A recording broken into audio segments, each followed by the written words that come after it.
The lights fade, and the room goes quiet. Somewhere in the American South, a man once sang like his heart had nowhere else to go. His voice wasn't trained in fancy studios, it was born from faith, labor, and longing. When he opened his mouth, people didn't just hear a song, they felt a story. Percy Sledge wasn't supposed to be famous. He was supposed to be ordinary, a hospital worker, a dreamer with a voice that carried the weight of every broken heart. But one day, that voice found its way to the world. What happens when one song becomes a man's entire legacy?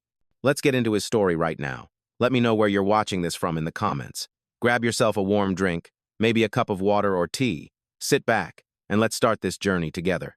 Before the applause, before the spotlight, there was a small boy in Leighton, Alabama, born on the 25th of November, 1940.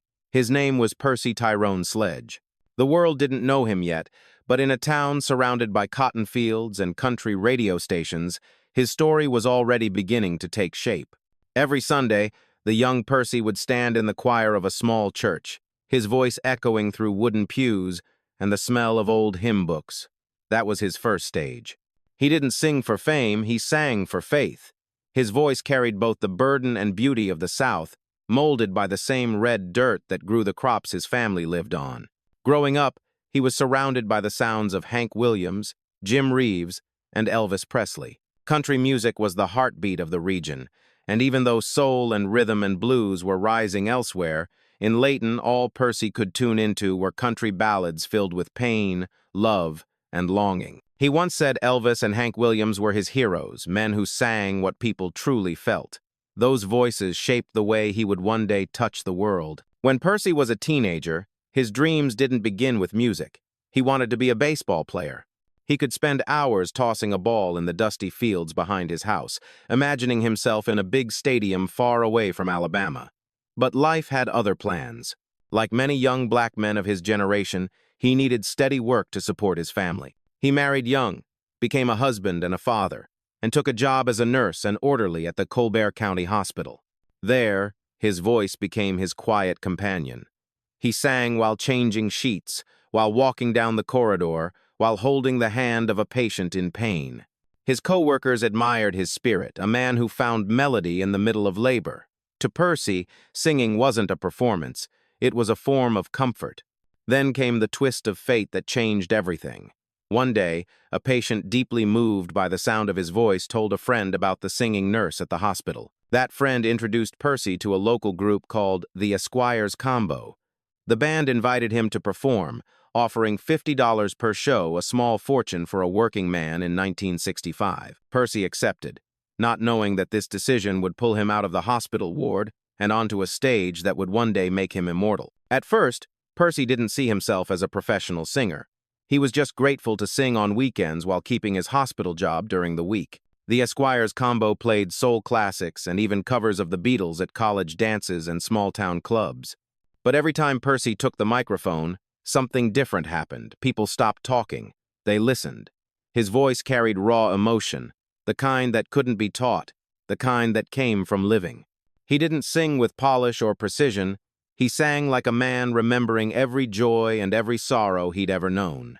In those rooms filled with sweat, smoke, and laughter, his music began to take root. He was discovering what the world would later call soul. By the mid-1960s, word about the singing nurse from Alabama started to spread. People came to see him not because he was famous, but because his songs felt like home. They saw a man who looked like them, worked like them, and still carried a voice that could break your heart and heal it in the same breath. It wasn't long before a local DJ and producer named Quinn Ivy heard him perform at the University of Mississippi. Ivy was struck by the honesty in Percy's delivery. No pretense, no performance tricks, just truth. He signed Percy to a recording contract with Atlantic Records, marking the beginning of something extraordinary. But even then, Percy kept his hospital job. He didn't trust fame, he trusted hard work. During the week, he wore white scrubs. On weekends, he wore a suit and sang about love and loss to strangers who would soon become his lifelong fans. In an era when opportunity was scarce and prejudice was still heavy in the air, Percy Sledge built his future not with ambition, but with sincerity. He wasn't chasing stardom, he was chasing a sound. That sound would soon change his life forever. Before the red carpets, before the headlines, before the Hall of Fame, there was just a man standing in a hospital corridor, humming softly to himself, not knowing that the world was about to listen. By the time 1965 arrived, Percy Sledge was balancing two lives. During the week, he wore a hospital uniform and carried a clipboard.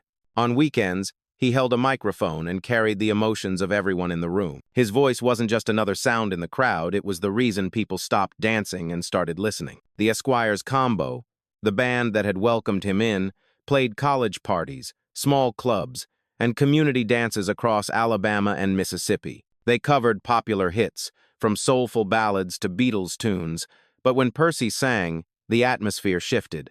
People said his voice sounded like heartbreak itself, heavy, trembling, yet beautiful. He didn't have the stage confidence of a trained performer. He would often stand still, eyes closed, gripping the microphone as if holding on to something invisible. But in those moments, the crowd felt something real. It wasn't about performance, it was about truth. The group's shows began attracting attention beyond local fans. Word spread about the nurse who could make you cry with one note. That rumor found its way to Quinn Ivy, a local DJ and music producer from Muscle Shoals, Alabama, a town that would later become legendary for its studio sound. Ivy attended one of Percy's performances at the University of Mississippi. The room was small, the lighting dim, and the sound system barely working. But the minute Percy sang, Ivy heard something that cut through everything else: sincerity. He approached him after the show and asked if he'd ever thought about recording. Percy laughed and said he didn't think anyone would want to hear him on the radio. Ivy disagreed. Soon after, Ivy signed Percy to a small contract and brought him into the studio. That studio, modest and echo-filled, would become the place where one of the greatest love songs in American history was born. But before that moment of magic, Percy was still learning to trust the idea that his voice had a place in the industry. During this time, he continued working at the hospital. He couldn't yet imagine quitting a stable job for a dream that might not last. But something inside him, that same quiet persistence that made him hum in hospital hallways, kept whispering that he had more to give. Recording sessions with Ivy were slow and uncertain at first. Percy wasn't used to studio microphones or professional musicians. He felt out of place among the instruments and wires, but when he started singing, the room shifted again. The musicians looked at one another, realizing they were hearing something rare. The first tracks they recorded didn't make much noise, but they laid the foundation for what was coming. Ivy encouraged Percy to dig deeper, to sing not just with his voice, but with his heart. "Don't think about the notes," Ivy told him. "Think about the moment you lost something that mattered." Percy nodded. He understood loss better than most. Every heartbreak, every long night at the hospital, every goodbye, it all became part of his sound. By the end of that year, Percy was starting to believe that maybe his voice wasn't just meant for small-town crowds. Maybe it was meant for the world. He still lived humbly, still walked to work, still sang in church on Sundays. But there was something different about him now, a quiet glow, the kind that appears in someone who's standing right at the edge of destiny. What he didn't know was that destiny was already waiting for him, inside a song that would change his life forever. It was early 1966, when fate finally took its full shape. In that small studio in Muscle Shoals, Alabama, Percy Sledge stood in front of the microphone, eyes closed, holding every memory of love and loss he'd ever known. He began to sing the words that would forever define him. "When a man loves a woman," the song wasn't written in a boardroom or crafted by hitmakers. It came from a broken heart. Percy had gone through a painful breakup, and out of that sorrow came a melody that sounded like a confession. He poured everything into it, the hurt, the longing, the truth. It wasn't perfect, it was human. When Quinn Ivy heard him sing the first few lines, he knew they had something special. The musicians played softly behind him, a Hammond organ, a few steady drums, a horn section that rose and fell like a heartbeat. The entire session felt like church. Everyone in that room knew they were witnessing something rare. When the record was released, no one expected what came next. Within weeks, When a Man Loves a Woman climbed to the top of the Billboard Hot 100 and R&B charts. It was the first debut single by a soul artist to ever hit #1 on both. Suddenly, the man who once sang for patients in a hospital was being played on radios across America. People didn't just hear the song, they felt it. Lovers used it to confess. Soldiers carried it overseas, and couples played it at their weddings. It became an anthem of devotion, of vulnerability, of real human connection. The song gave a face and a voice to emotion itself. For Percy Sledge, the moment was overwhelming. He had never dreamed of fame. When asked what he thought the first time he heard himself on the radio, he simply said, "I cried." Because for him, success didn't mean money or headlines. It meant that someone, somewhere, understood what he was feeling. The song crossed generations and genres, later finding its way into movies like The Big Chill and The Crying Game, commercials, and countless covers by other artists. But no version ever captured the raw honesty of Percy's voice. It wasn't just about love, it was about how fragile and powerful love can be. In interviews, he often said he felt like he didn't write the song, it just came through him. Maybe that's why it felt so universal. It belonged to everyone who had ever loved and lost. Overnight, Percy Sledge became a name known around the world. Yet he remained humble, soft-spoken, always thanking God and the people who listened. He continued to perform with quiet grace, wearing the same sincerity that first carried him from that small Alabama church to the top of the charts. But even as fame surrounded him, there was a quiet shadow that followed the question every artist eventually faces. How do you live up to a masterpiece? For now, though, the world only knew one thing: a new voice had arrived, and it had forever changed the sound of soul. After the thunder of When a Man Loves a Woman echoed across America, Percy Sledge found himself standing in a world that suddenly looked very different. He was no longer the quiet man from the hospital ward, he was the voice of a generation learning how to love. Every radio station wanted his music. Every stage wanted his presence. For a man who had once sung to comfort patients, it was a strange kind of miracle. In 1966, his debut album, When a Man Loves a Woman, climbed high on the Billboard charts, reaching number 2 on the R&B listings and number 37 on the pop chart. Almost overnight, Percy became one of the most recognizable voices in soul music. But he didn't chase the glamour. He still spoke with humility, saying he felt like a servant of the song. Success didn't stop with his first hit. That same year, he recorded Warm and Tender Love and It Tears Me Up. Each song carried that same ache, slow, honest, and drenched in emotion. Where other singers reached for power, Percy reached for truth. His voice wasn't about perfection, it was about presence. Every time he sang, it sounded like someone telling their story for the first time. By 1967, the man from Alabama had become an international name. His tours stretched from the American South to Europe and beyond. Crowds in Germany, the Netherlands, and South Africa sang along with him, many not understanding every word, but feeling every emotion. They called him the man who sings from the heart, and no one could disagree. During these years, he released songs that defined the era: Take Time to Know Her, Out of Left Field, Love Me Tender, and What Am I Living For? Each track felt like another chapter in the same emotional book. Listeners trusted him because his music didn't lie. Even critics who were used to comparing every new soul artist to Otis Redding or Sam Cooke admitted that Percy Sledge had something unique, a gentleness that carried weight. His songs didn't roar, they wept. They didn't demand attention, they earned it quietly, through sincerity. His performances became moments of communion.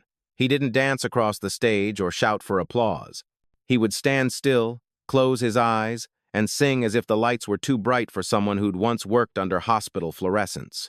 When he sang Take Time to Know Her, people didn't cheer, they cried. Through the late 1960, his records continued to chart, each one proof that his voice could make even simple words sound sacred. By the time his compilation, The Best of Percy Sledge, hit the shelves, he had become more than a singer. He was a symbol of sincerity in a world chasing speed. But beneath the applause, there was always something modest about him. He still sent money home, still called friends from Alabama, still thanked the band before every show. Fame hadn't changed who he was. And yet, as the curtain of the decade began to fall, the music world was shifting. Soul was giving way to funk, and rock was taking over the airwaves. For now, though, the spotlight still belonged to him, a man who had sung one song so true, the world had no choice but to listen. It was his time, his triumph. the moment when a humble voice from the South stood tall among legends. By the end of the decade, the bright light that once followed Percy Sledge began to dim just slightly, not because his talent faded, but because the world around him changed. The rhythm of music was speeding up. Funk, disco, and the early pulse of rock and roll began to dominate the charts, leaving little room for the quiet tenderness that defined his songs. For a man whose fame had come from the deepest kind of emotion, it was strange to watch the world fall in love with noise. But Percy never chased trends. He stayed true to his sound, warm, slow, and soulful even as radio stations started to move past him. He still toured relentlessly. In Europe and Africa, he remained a beloved figure. In South Africa, especially, audiences packed entire stadiums just to hear him sing "When a Man Loves a Woman." They treated him like royalty, cheering for the man who reminded them that love was still something sacred. But back home in America, things were quieter. The same country that once crowned him a legend now seemed to look the other way. Fame, he discovered, was not something you owned, it was something you borrowed. Through the 1970, he released more albums. I'll Be Your Everything in 1970. 4 became a minor success, especially overseas.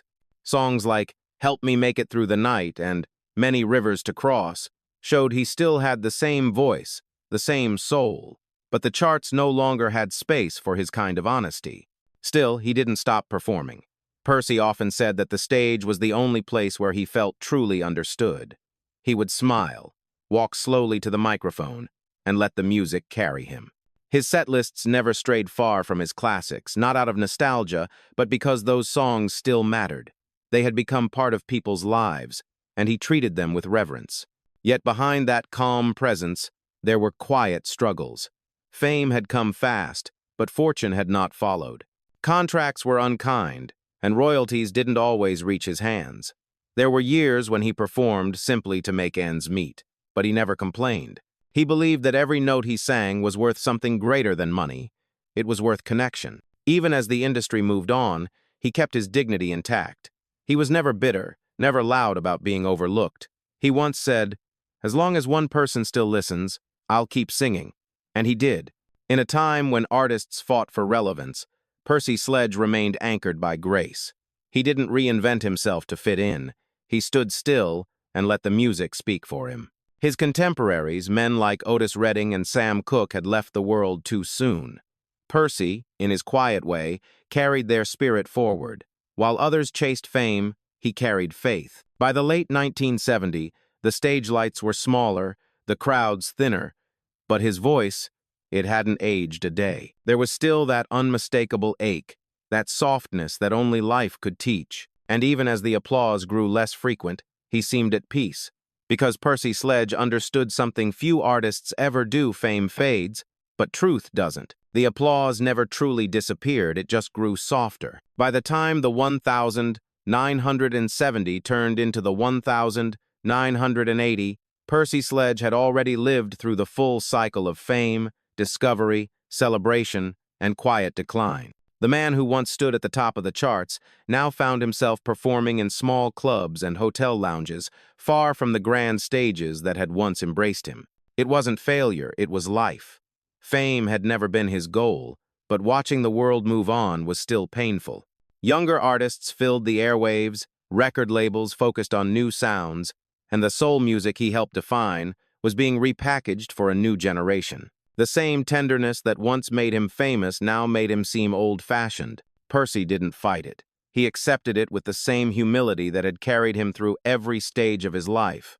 But acceptance didn't mean it was easy. He faced financial hardships, touring constantly just to support his large family, 12 children, 3 of whom would later follow in his musical footsteps. His voice, though still rich and golden, carried a new tone, the sound of endurance.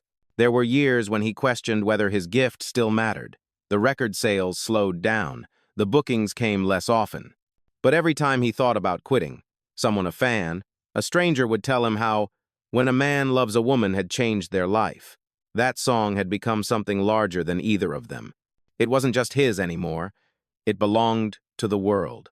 During the 1980, a surprising twist gave him a second wind. Levi's used When a Man Loves a Woman in a commercial, and suddenly, New listeners rediscovered the voice they thought they'd forgotten. For the first time in years, his song returned to the charts, and a younger audience learned his name. It wasn't a full comeback, but it was a reminder legends never truly disappear. Still, the reality behind the curtain was difficult. Travel wore him down. He battled illness quietly, never wanting to worry those around him. He performed through fatigue, always giving everything he had. On stage, he looked peaceful, but friends said that behind the smile, there was a deep sadness not for himself, but for how quickly the world forgets. He had always been a man of faith, and in the hardest moments, that faith carried him. When asked once about the ups and downs of fame, Percy replied, "God gave me the song. That was enough." It was an answer that said everything about who he was: grateful, grounded, and unshaken by what time could take away. There were no scandals, no bitterness, no public fights, just a man trying to keep his art alive, even when the spotlight turned elsewhere. And so, even in struggle, Percy Sledge remained what he had always been: a voice for love, a witness to truth, and a reminder that success isn't about how high you climb, but how faithfully you keep singing when the world grows quiet. When the crowds grew smaller and the lights dimmed, Percy Sledge didn't retreat in bitterness. He simply kept singing. Sometimes the stage was just a corner in a small-town bar. Other times, it was a quiet festival overseas where fans still remembered every word of his songs. For Percy, the size of the audience never mattered, only the honesty of the moment. By the late 1980 and into the 1990, his performances carried a gentler rhythm. There was no rush, no showmanship. He would step to the microphone, close his eyes, and let that familiar ache pour out of him. It was as if he had made peace with time itself. The man who once sang about the agony of love now sang with acceptance: love lost, love found, love remembered. But behind the serenity, the years were taking their toll. The long tours, the sleepless travel, and the strain of always giving more than he had, it all began to weigh heavily on him. His health started to falter, though he rarely spoke about it. Pride and faith kept him going. He spent more time at home in Baton Rouge, Louisiana, surrounded by family and the gospel music that first taught him how to feel. In church, his voice still filled the room, softer now, but even more soulful. He had returned to the place where it all began, not the fame, not the stage, but the heart. When younger artists came to visit him, they found a man full of warmth and wisdom. He would tell them stories about Muscle Shoals, about the night he recorded his greatest hit, about the moment he realized that one song could outlive him. "Don't chase fame," he'd say quietly. "Chase truth. It lasts longer." Though the music industry often overlooked him in later years, the world began to remember what it had once felt hearing his voice. Movies, commercials, and radio tributes kept "When a Man Loves a Woman" alive. It was played at weddings, anniversaries, and funerals, a song for every kind of love. In 1989, Percy received the inaugural Rhythm and Blues Foundation Pioneer Award, an honor meant to recognize those who built the foundation of soul music.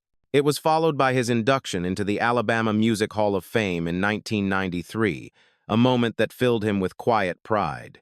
"It feels good to be remembered at home," he said softly. But home meant more than awards. It was his wife, his children, his roots. Those who knew him best said he was happiest sitting on the porch in the evening, humming softly as the sun went down, still chasing melodies, still searching for the perfect note. As the new century arrived, Percy continued to perform when he could, but his health was fading. In April 2015, after a long battle with liver cancer, the man who once made the world cry with a song passed away peacefully at 74. When the news broke, radio stations around the world played "When a Man Loves a Woman" one more time. For a few moments, millions stopped what they were doing and listened. The silence that followed wasn't emptiness, it was gratitude. Percy Sledge had gone home, but the song and the truth inside it never left us. When Percy Sledge's voice first filled the airwaves in 1966, it didn't sound like a performance, it sounded like someone's heart breaking in real time. Decades later, that same voice still carries across generations, unchanged in its power to move people. The world may have evolved, but the emotion in his music remains timeless. His legacy isn't written in platinum records or headlines. It's written in the way people still close their eyes when When a man loves a woman begins to play, how that first organ note seems to pause the room. How the first lyric still makes someone somewhere remember who they once loved. For Percy Sledge, that was enough. In the years after his passing, his influence continued to echo through American music. Countless artists from Michael Bolton to Aaron Neville covered his songs, each one trying to capture a piece of that original sincerity. But what made Percy's version unforgettable wasn't just the sound. It was the feeling that came with it. You didn't just hear his voice, you felt his soul pressing against yours. He never tried to be a superstar. He didn't have the machinery of fame behind him, the marketing, the myth. What he had was honesty, the kind that can't be taught, the kind that comes from real living. That's why his music lasted. It wasn't built on trends. It was built on truth.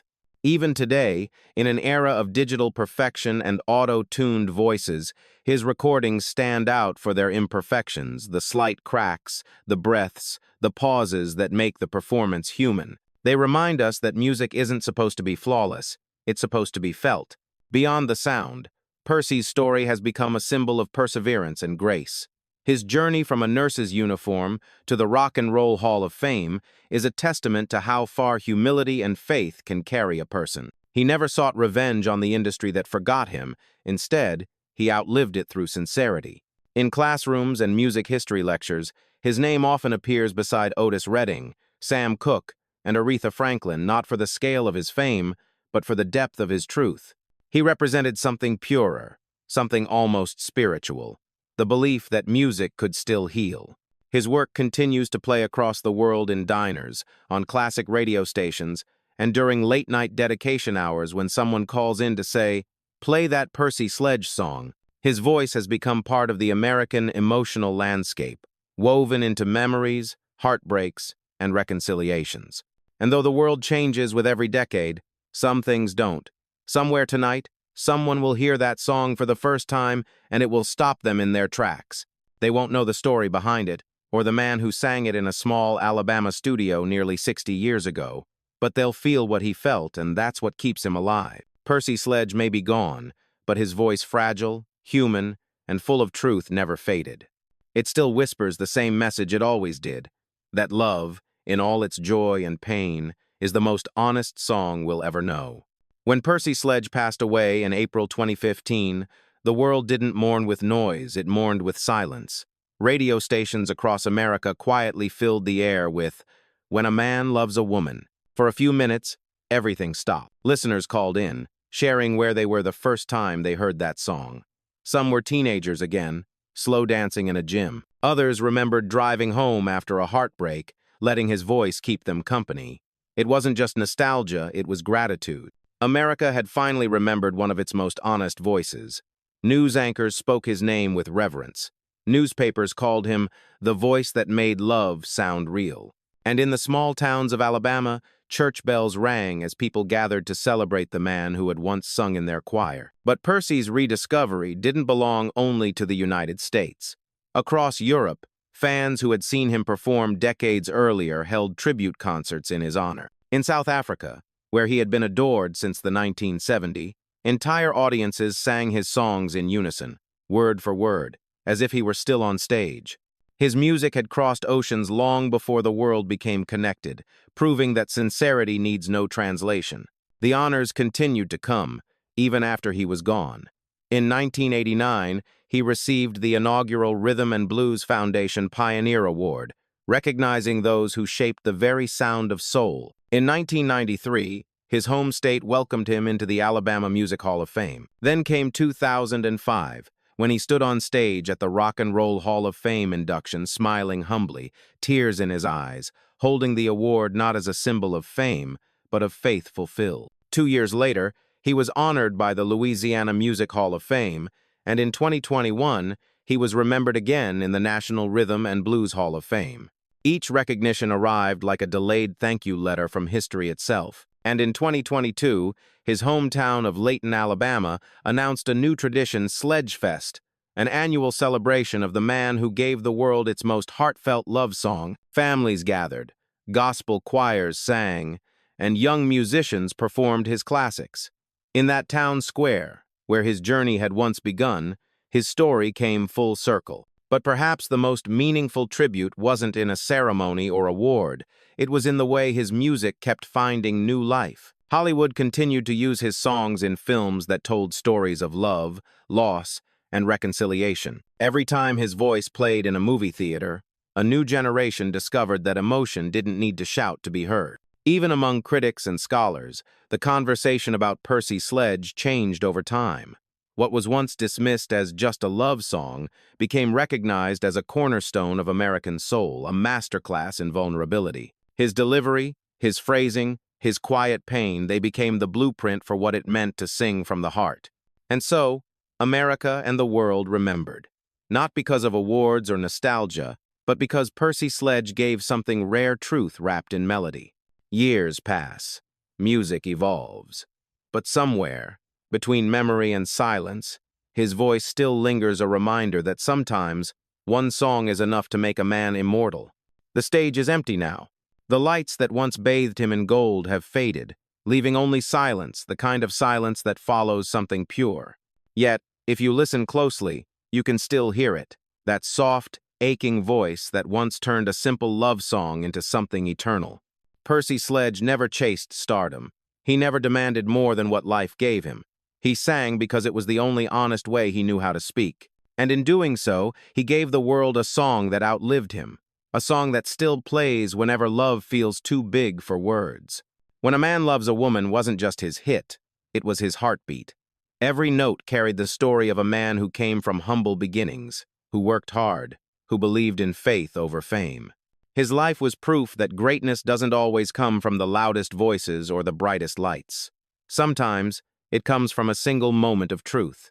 As the years pass, his name might not appear on every playlist, but his presence remains in wedding halls, in radio dedications, in the quiet tears of those who remember what love once felt like. That's the kind of immortality awards can't give.